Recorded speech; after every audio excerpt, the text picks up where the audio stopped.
Para você que está aí aguardando o nosso culto começar, eu vim aqui rapidinho para avisar que a nossa transmissão já pode ser compartilhada. Então, olha aqui na sua tela, aqui em cima, clica nessa setinha e compartilhe o nosso link com a sua família, com os seus amigos, com os seus conhecidos e com aquela pessoa que você acha que precisa ouvir a nossa mensagem hoje. E aguarda só mais um pouquinho que já começa.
Bom dia, meu querido irmão, bom dia, minha querida irmã, paz e bem. Que bom ter você aqui com a gente, conectadinho, em comunhão, mesmo que de forma virtual, digital, nós estamos em comunhão, porque o nosso coração e nossa vida está em comunhão. Que legal, né? Mas hoje nós vamos começar mais um mês, né? A gente está celebrando mais um mês de maio. E esse é o mês que a gente vai parar para mergulhar na leitura do livro de João. E eu quero te convidar, você que faz parte dessa comunidade, que você abra a tua Bíblia e comece a ler o livro de João, porque todos os domingos nós teremos perspectivas pastorais no livro de João. Não perca, nós vamos aprofundar a nossa experiência no livro de João. A você que está aqui pela primeira vez, seja acolhido, seja bem-vindo. Essa comunidade é sua também. Você de Aracaju, de Belém do Pará, de Souza, de Cajazeiras, de João Pessoa, você de Natal, de Veracruz, você de Macau, você que está aqui com a gente, que conecta com a gente, muito obrigado, seja bem-vindo também, bem-vindo. E você de Pombal, você da nossa terrinha, um abração e um cheiro pastoral para você. Um abraço da comunidade Mosaico IPI. Você aqui da nossa comunidade, cheiro, estou com saudade de vocês. E eu quero te convidar para a gente fazer uma leitura do livro do Salmo de número 18, do verso 1 ao verso 3. Salmo de número 18, do verso 1 ao verso 3. Abre aí tua Bíblia, teu aplicativo da Bíblia, que a gente vai ler o livro dos Salmos. Está escrito assim: Ó Senhor Deus, como eu te amo! Tu és a minha força. O Senhor é minha rocha, minha fortaleza, o meu libertador. O meu Deus é uma rocha em quem me escondo. Ele me protege como um escudo, Ele é o abrigo e com Ele estou seguro. Eu clamo a Deus, pedindo ajuda, e Ele me salva dos meus inimigos. Louve a Deus, o Senhor. Nós estamos em momentos muito difíceis da nossa experiência humana. Nós estamos vivendo dias terríveis com a pandemia e todos os efeitos dessa pandemia. Mas como salmista aqui, salmista Davi, nós precisamos nos esconder na rocha que nos salva.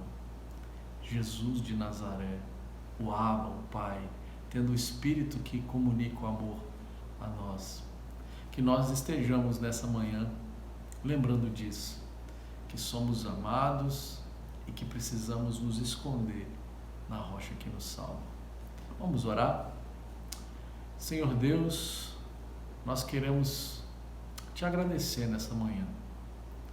Te agradecer em meio às tempestades da vida, agradecer, porque o Senhor tem sido amoroso, zeloso, um Deus de perto. E nessa manhã, Senhor, nesse agradecimento, nós queremos te exaltar. Exaltar porque nós sabemos que Tu és o nosso refúgio, o nosso esconderijo, o nosso libertador. E queremos te adorar, Senhor, porque Tu mereces a nossa adoração. E nessa manhã, Senhor, nós também queremos te pedir que o Senhor acalme os nossos corações, que o Senhor traga paz à nossa vida e que o Senhor estenda as Tuas mãos poderosas para aqueles que estão nas camas dos hospitais, aqueles que estão trabalhando nos hospitais, em todas as áreas, e nós que estamos aqui, Senhor, fora dos hospitais, às vezes esperando notícias e às vezes recebendo notícias. Que o Senhor nos brinde com Teu colo, com Teu afeto. Nós te pedimos isso em nome de Jesus. Amém. Nós vamos cantar agora e eu gostaria que você refletisse naquilo que a gente vai cantar e celebrasse ao Deus que somente é Ele que é o Criador de todas as coisas. Cantemos.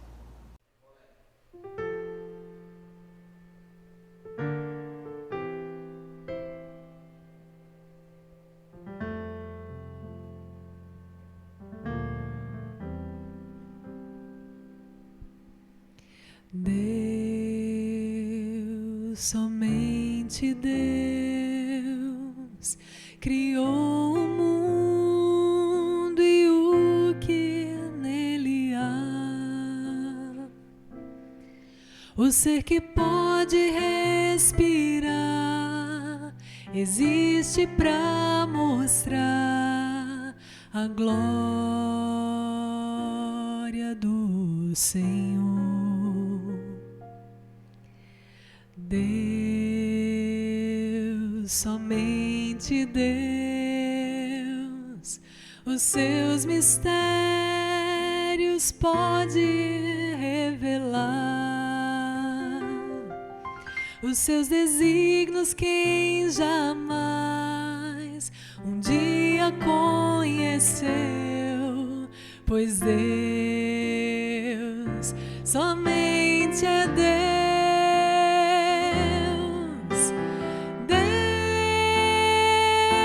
Somente Deus domina o trono do universo.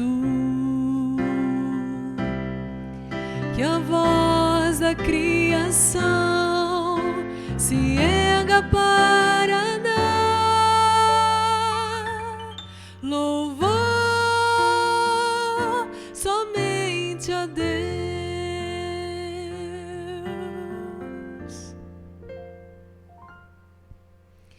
Deus, somente Deus, eternamente em nós há de inspirar a alegria de adorar, desejo de exaltar a Deus, somente a Deus. Deus, somente Deus, domina o trono do universo. Que a voz da criação se erga para dar louvor somente a Deus. Deus, somente Deus, domina o trono do universo. Que a voz da criação se erga para dar louvor somente a Deus.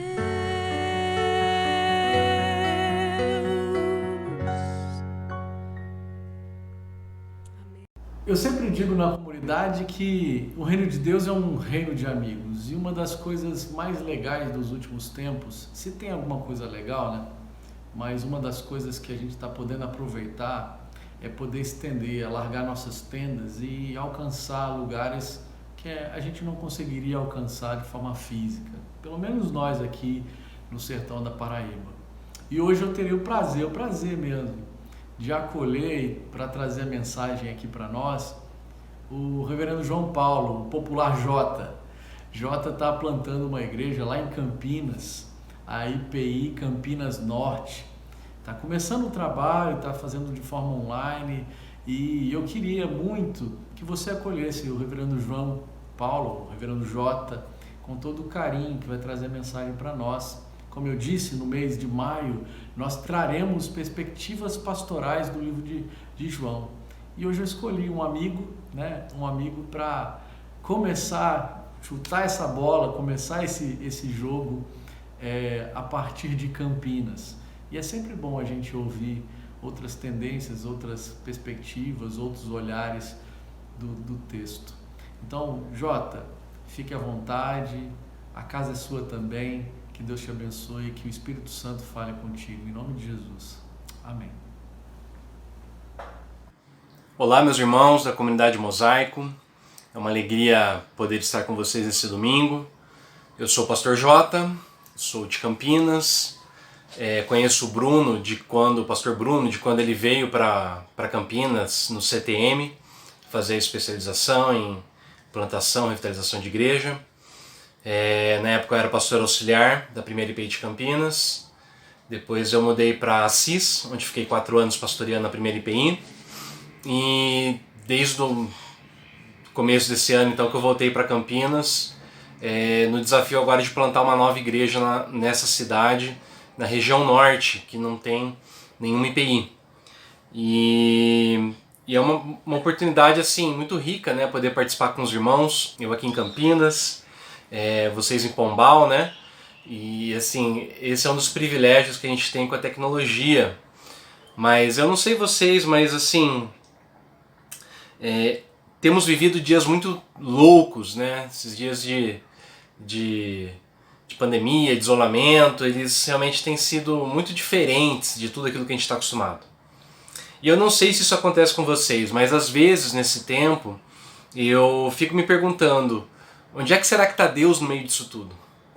Onde é que será que Ele está no meio, né, de toda essa bagunça que a gente tem vivido, todas essas dificuldades que nós temos passado?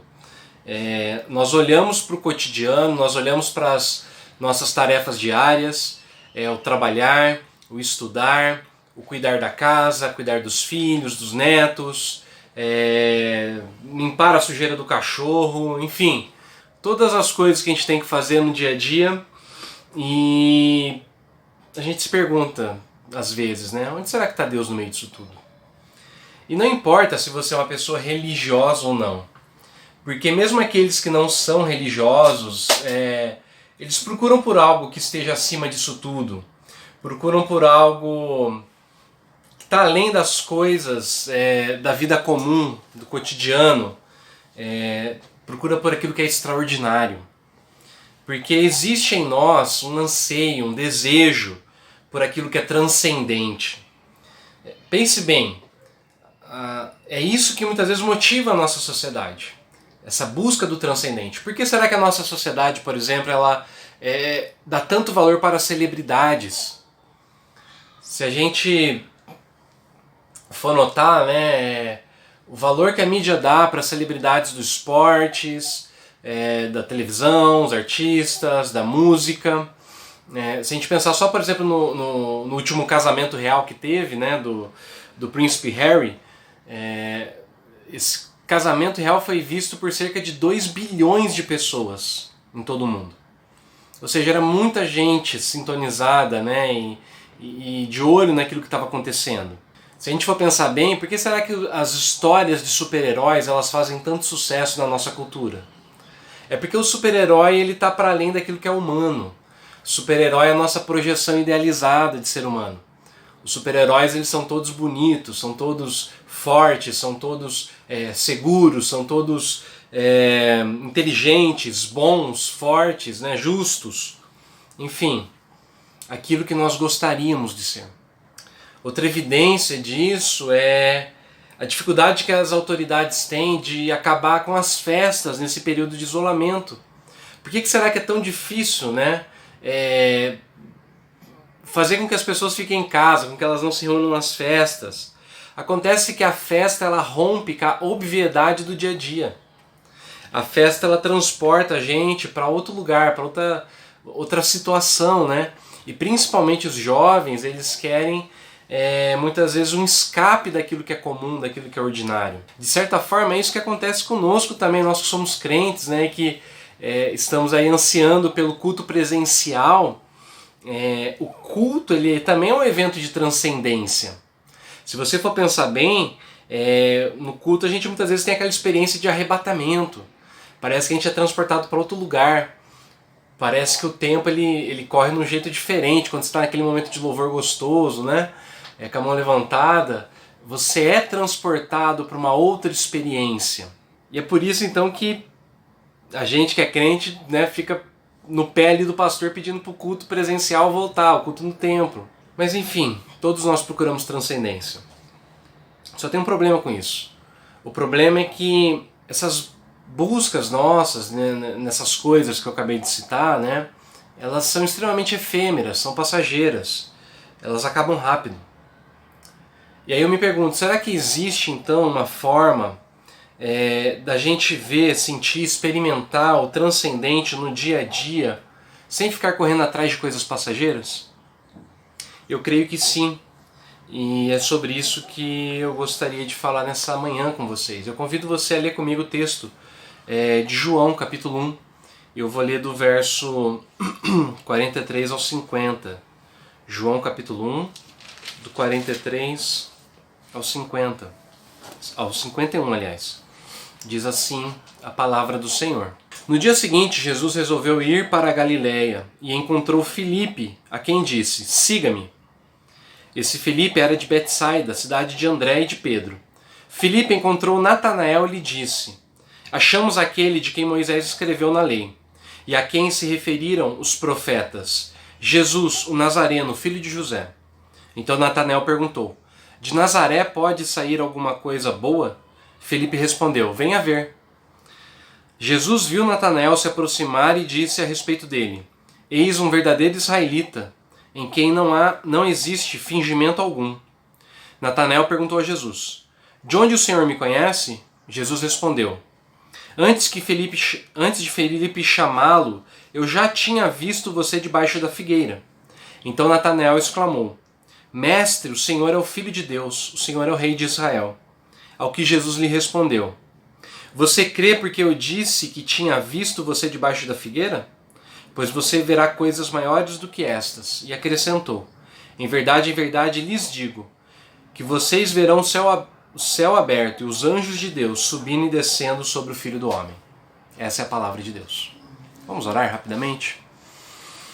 Pai, Tua palavra foi lida, eu peço mais uma vez, ó Deus, que o Senhor fale aos nossos corações, que o Senhor nos ilumine, que Teu Santo Espírito possa clarear, meu Pai, as nossas ideias nessa hora. Em nome de Jesus. Amém. Com esse texto em mente, meus irmãos, eu gostaria de refletir sobre o seguinte tema. Deus está presente, mesmo quando você não vê. Deus está presente, mesmo quando você não vê. Esse verbo ver, no sentido de enxergar, notar, perceber, é um dos principais temas do Evangelho de João. Por exemplo, o texto que antecede a nossa passagem, João capítulo 1, do verso 32 ao 34, a gente vê João Batista apontando para Jesus dizendo: Eis aí o Cordeiro que tira o pecado do mundo. E quando João se justifica aos seus discípulos, por que ele aponta para Jesus? Ele diz o seguinte, verso 32 e 34. Vi o Espírito descer do céu como pombo e pousar sobre ele. Eu não o conhecia. Aquele, porém, que me enviou a batizar com água me disse: Aquele sobre quem você vir descer e pousar o Espírito, esse é o que batiza com o Espírito Santo. Pois eu mesmo vi e dou testemunho de que aquele é o Filho de Deus. Um pouco mais à frente, João capítulo 8, verso 56, Jesus está num debate com os fariseus a respeito de sua autoridade. Então, no meio desse debate, ele declara o seguinte: Abraão, o pai de vocês, alegrou-se por ver o meu dia, e ele viu esse dia e ficou alegre. João 8, 56. No finalzinho do capítulo seguinte, capítulo 9, um novo embate com os fariseus. Jesus ele ressuscitou um homem que era cego de nascença, né? Um homem que nasceu cego. E aí acontece o seguinte diálogo entre Jesus e os fariseus. Ele diz o seguinte: Jesus continuou: Eu vim a esse mundo para juízo, a fim de que os que não veem, vejam, e os que veem se tornem cegos. Alguns dos fariseus que estavam perto dele perguntaram-lhe: Por acaso também nós somos cegos? Jesus respondeu: Se vocês fossem cegos, não teriam pecado algum. Mas porque agora dizem, nós vemos, o pecado de vocês permanece. No fim do livro, no capítulo 20, Jesus ele ressuscita e aparece aos discípulos. Mas Tomé ele não está presente. Ele diz que se ele não visse Jesus e não tocasse suas feridas, de forma alguma ele creria. Uma semana depois, Jesus aparece de novo. Dessa vez, Tomé está presente. Jesus oferece para ele as feridas e diz, pode tocar. Tomé não se atreve a tocar essas feridas, mas Jesus então diz para ele: Você creu porque viu? Bem-aventurados são os que não viram e creram. João 20, 29. Ou seja, ver, enxergar, é um dos verbos, é uma das palavras importantes no Evangelho de João. E ele aparece diversas vezes na passagem que eu acabei de ler. Não sei se você percebeu isso, mas eu vou retomar aqui alguns versículos. No versículo 46, então Natanael pergunta para Felipe: De Nazaré pode sair alguma coisa boa? Felipe responde: Venha ver, olhe você mesmo. Verso 47, diz que Jesus viu Natanael se aproximar. E aí ele fala a respeito dele: Eis aí um israelita em quem não existe fingimento algum. Verso 48, Natanael responde: De onde o Senhor me conhece? E Jesus respondeu para ele: Antes de Felipe chamá-lo, eu já tinha visto você debaixo da figueira. Natanael fica maravilhado, né? E aí no verso 50, Jesus responde para ele: Você crê porque eu disse que tinha visto você debaixo da figueira? Pois você verá coisas muito maiores do que essas. E aí no verso 51 ele finaliza: Em verdade lhes digo, de que vocês verão o céu aberto e os anjos de Deus subindo e descendo sobre o Filho do Homem. A chave para a gente entender essa passagem é o verso 51, que é a conclusão, na verdade, de todo o capítulo. Em primeiro lugar, Jesus faz uma declaração formal. Ele diz: Em verdade, eu digo a vocês. Essa declaração formal ela se assemelha a uma sentença pronunciada por um juiz ou por um rei, que significa que aquilo que vai ser dito, com certeza vai ser cumprido. Você pode esperar que aquilo vai acontecer. E o que é então que Jesus declara aos seus discípulos? O que ele diz para eles e para nós também? Ele diz que eles veriam os anjos de Deus subindo e descendo sobre o Filho do Homem. Mas do que Jesus está falando? Na verdade, Jesus está remetendo a gente a uma passagem do Antigo Testamento muito importante na vida de Jacó. No capítulo 28 de Gênesis, a gente vê Jacó fugindo de seu irmão Esaú, depois que o traiu. E em determinado momento da viagem, Jacó para dormir. E aí ele pega uma pedra, faz a pedra de travesseiro. Tava pensando aqui, né, que o cabra devia estar muito cansado para dormir em cima de uma pedra, mas enfim, ele dormiu em cima da pedra e ele sonha então. E aí nesse sonho, o verso 12 do capítulo 28 diz o seguinte: eis que estava posta na terra uma escada, cujo topo atingia o céu, e os anjos de Deus subiam e desciam por ela. Assim Jacó ele tem um encontro pessoal com Deus no meio desse sonho.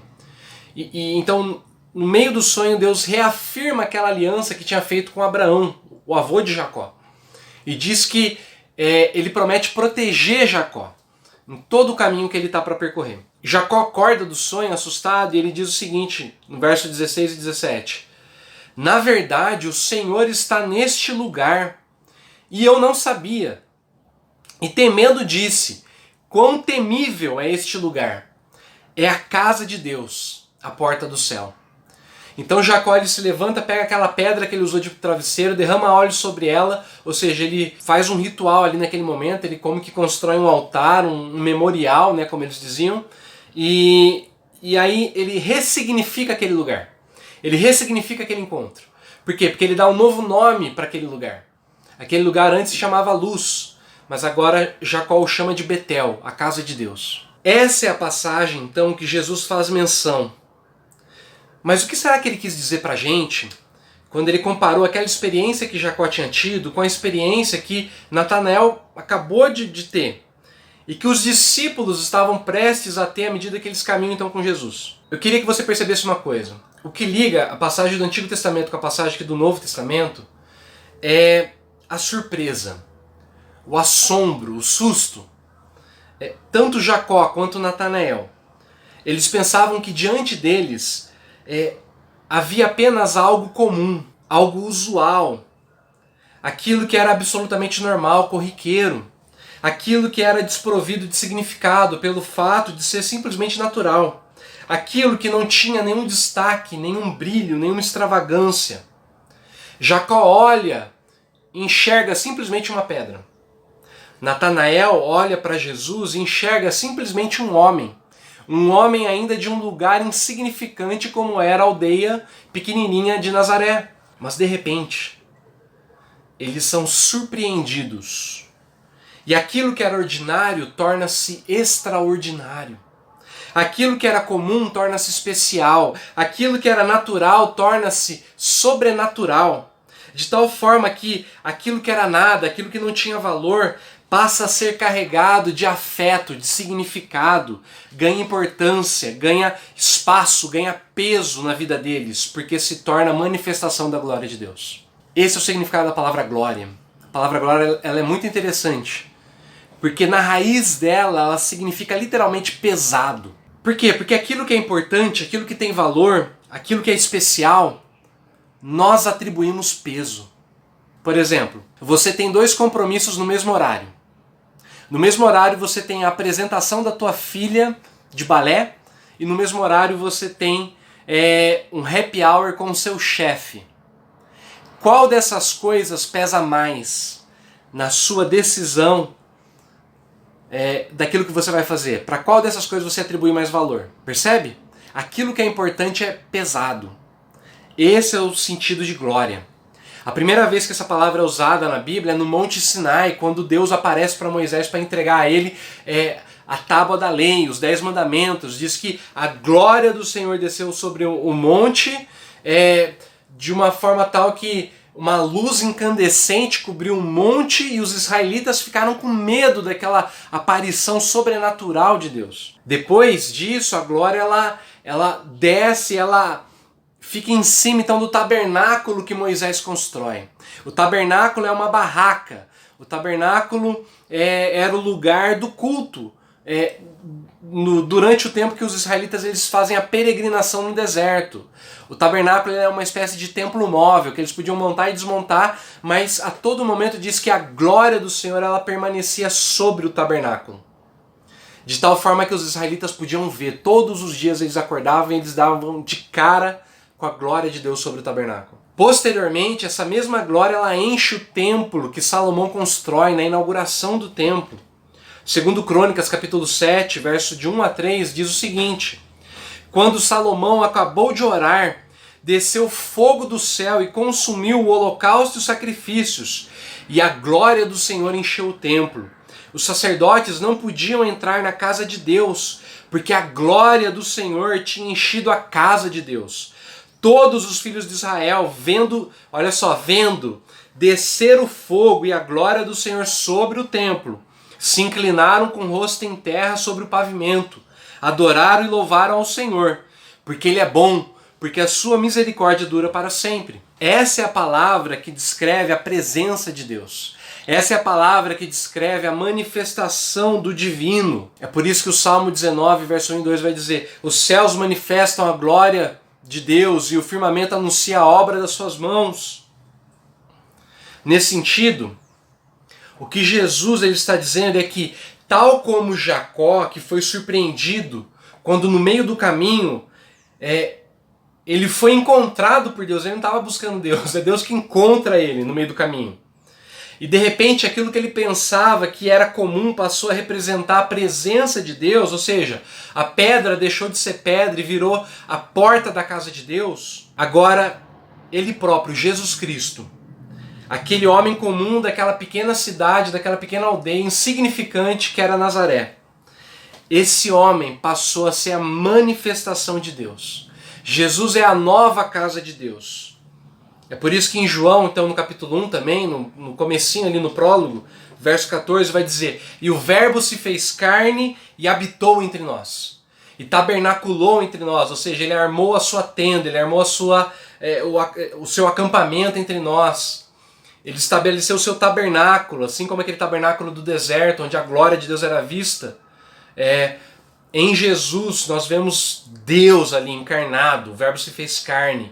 E agora a gente pode olhar para ele e ver a glória de Deus. Jesus é a manifestação da glória.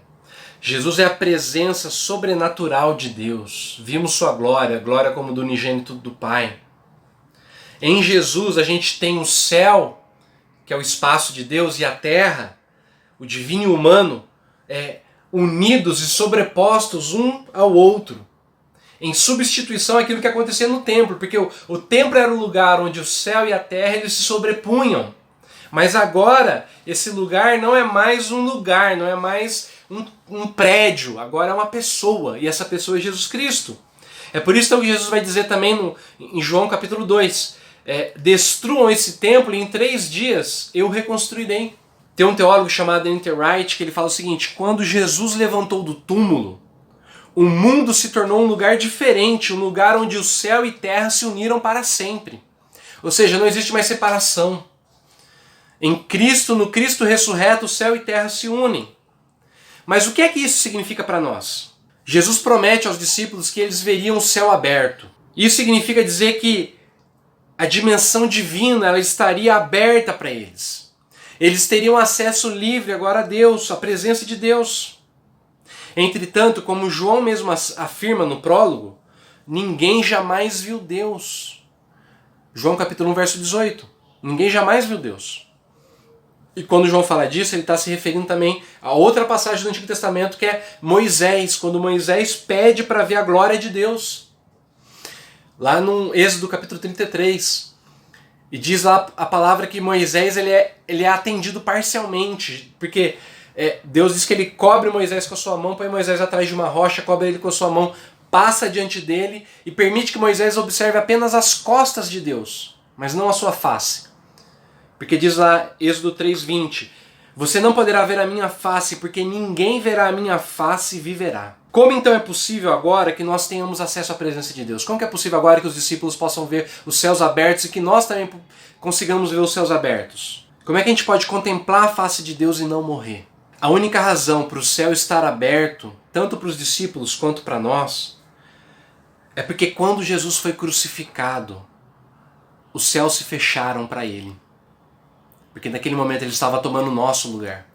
Marcos capítulo 15, verso 33 vai dizer que chegado o meio-dia, houve trevas sobre a terra até as 3 horas da tarde, ou seja, o céu se fechou, a terra se cobriu de trevas. E quando então chegam as 3 horas da tarde, o Pai se retira da presença de Jesus pela primeira vez e ele clama: Eli, Eli, lama sabachthani.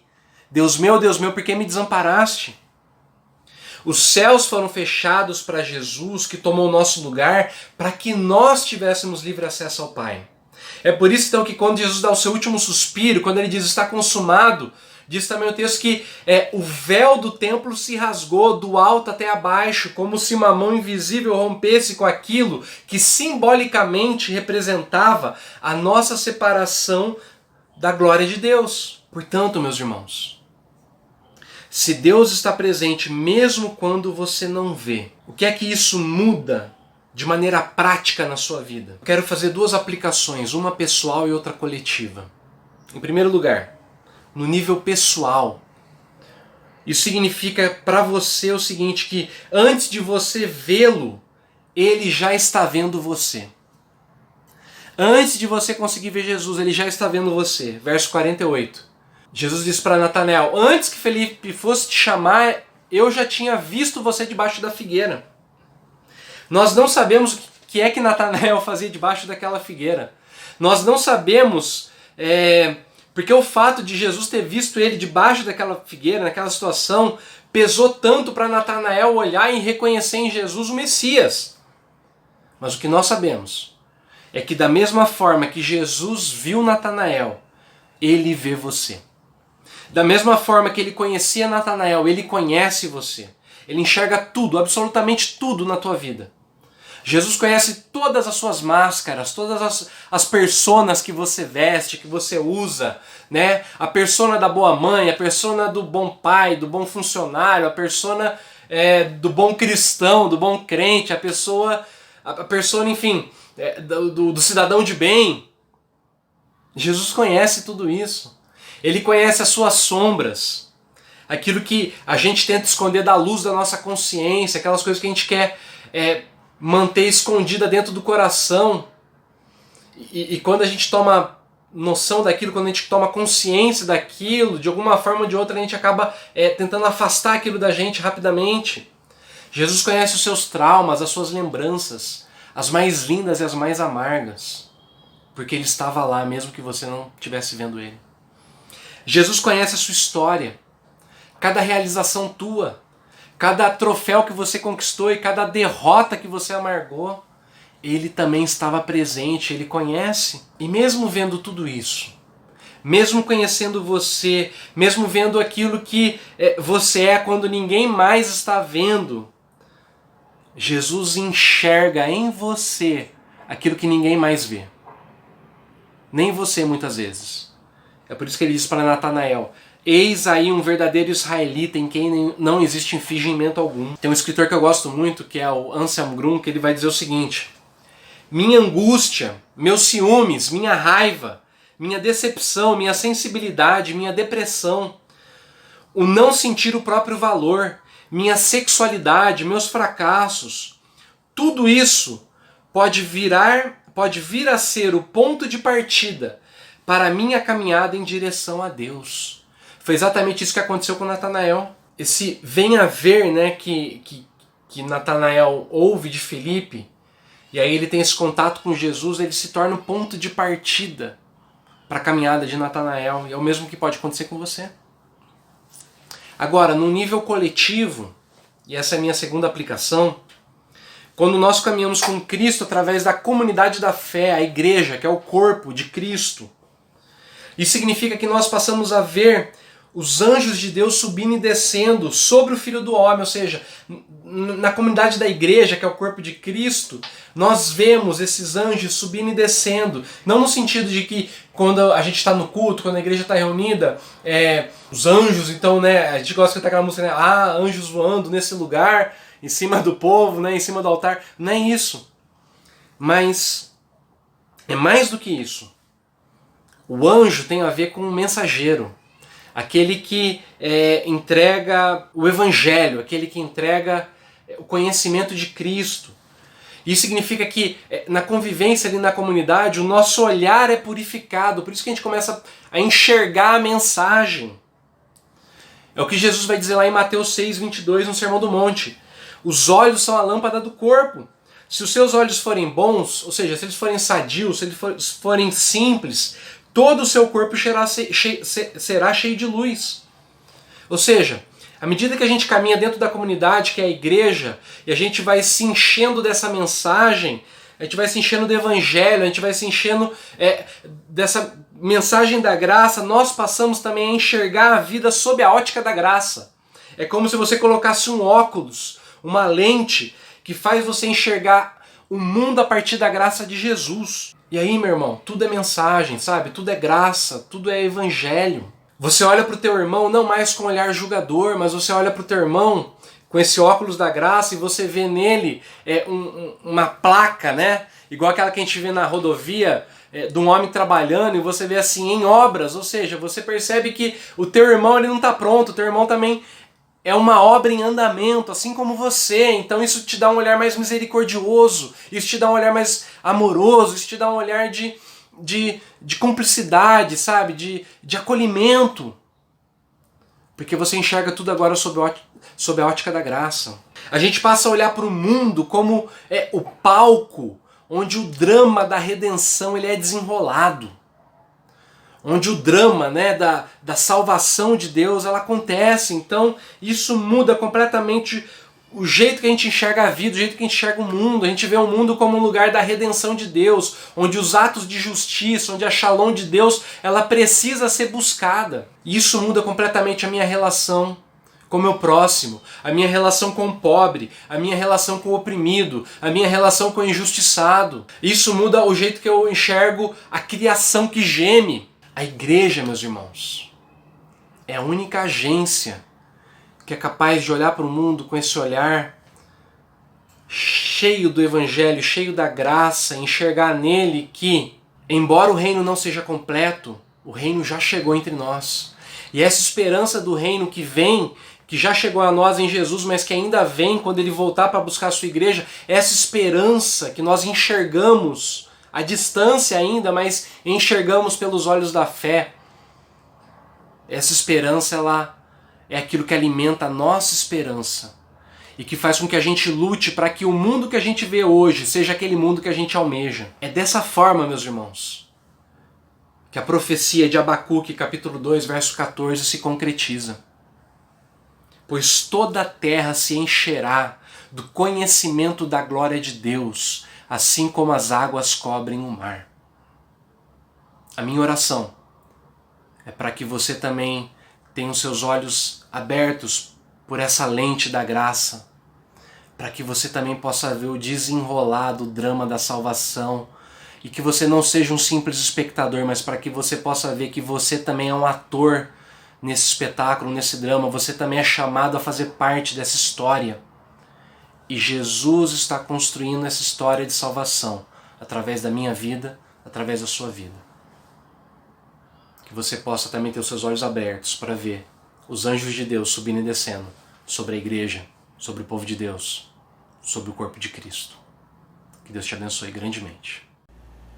Muito obrigado, Reverendo Jota, pela reflexão, obrigado pela profundidade, obrigado pela percepção que você traz para a gente nessa manhã. Nós vamos continuar, nós vamos seguir nesse mês de maio, aprofundando nossas reflexões pastorais no livro de João. Então eu quero te pedir uma coisa, a partir de hoje, abra a tua Bíblia e comece a ler o Evangelho de João. Vamos tentar fazer essa leitura nesse mês, a leitura do Evangelho de João a partir do mês de maio. Então estaremos todos nessa tarefa legal de ler o Evangelho de João. E se você não entendeu alguma coisa, manda lá no grupo da comunidade Mosaico IPI no WhatsApp, faça perguntas, reflita e tal, marque, faça o aprofundamento da sua espiritualidade nesse mês no livro de João. Queria deixar alguns avisos antes de acabar esse culto. Nós continuamos em oração pela família de Neudiene, né? Neudiene ainda exige a nossa oração. Nós também queremos te convidar a orar pela família de Rafael e Lindaura, de Leia, que você esteja orando nessa semana pela família de Neudiene, Juninho e o bebê, pela família de Leia e as crianças e as meninas, e também pela família de Rafael e Dona Lindaura. Então são 3 famílias que estaremos orando essa semana, orando pela família de Neudiene e Juninho, pela Rafael e Lindaura e por Leia e as meninas, Michele e Débora. Então ore, vamos orar por essas famílias. Também quero deixar alguns avisos também de ordem administrativa. Nessa semana, na quarta-feira, teremos reunião de forma online da mesa administrativa. Eu quero convidar você que faz parte da mesa administrativa dessa comunidade para marcar aí na sua agenda, quarta-feira às 20 horas, reunião administrativa, certo? E você que é adolescente, eu gostaria também de um bate-papo com você no sábado à tarde, lá no horário dos catecúmenos. Então, vai estar você, então avisa aí papai, avisa aos meninos que sábado, agora dia 1º de maio, teremos encontro dos catecúmenos. Então vai estar eu e a seminarista Fernanda com vocês. A partir do mês de maio, a partir da segunda semana do mês de maio, nós teremos também a nossa estação de oração. Então fique ligado nos avisos da estação de oração. Nós estaremos juntos. Tudo bem? Outro último aviso rapidinho. Está aí na tela o PicPay. Se você ainda não fez sua contribuição desse mês, por favor, irmãos, temos que pagar contas. Então, nós dividimos aqui na nossa comunidade privilégios e responsabilidades. Privilégio é a gente fazer parte de uma comunidade livre, saudável, fundamentada na palavra, no Evangelho de Jesus. E nós dividimos as nossas responsabilidades, e uma delas é a contribuição. Então, se você ainda não fez, procure o Dão, o Sanduel, ou faça pelo PicPay aí no QR Code, e eu vou pedir para o Benício colocar também o nosso Pix. O Pix é 839-9954-1379. Se ficar mais fácil para ti pelo Pix, é 839-9954-1379. Que Deus te abençoe e que consigamos ainda pagar nossas contas e investir no reino aqui em Pombal. Vamos terminar nosso culto orando, lembrando que nós temos um compromisso de orar por essas 3 famílias essa semana. E eu também quero te fazer outro desafio. Compartilhe esse culto, compartilhe essa live com quem você ama ou com quem você acha que precisa ouvir essa mensagem de hoje. Nós precisamos dessa extensão e desse engajamento para que a gente possa sonhar com outras coisas no YouTube. Então, por favor, compartilhe, comente, porque isso nos ajude. Vamos orar e receber a bênção? Senhor Deus, muito obrigado, Senhor, por mais um mês que começa.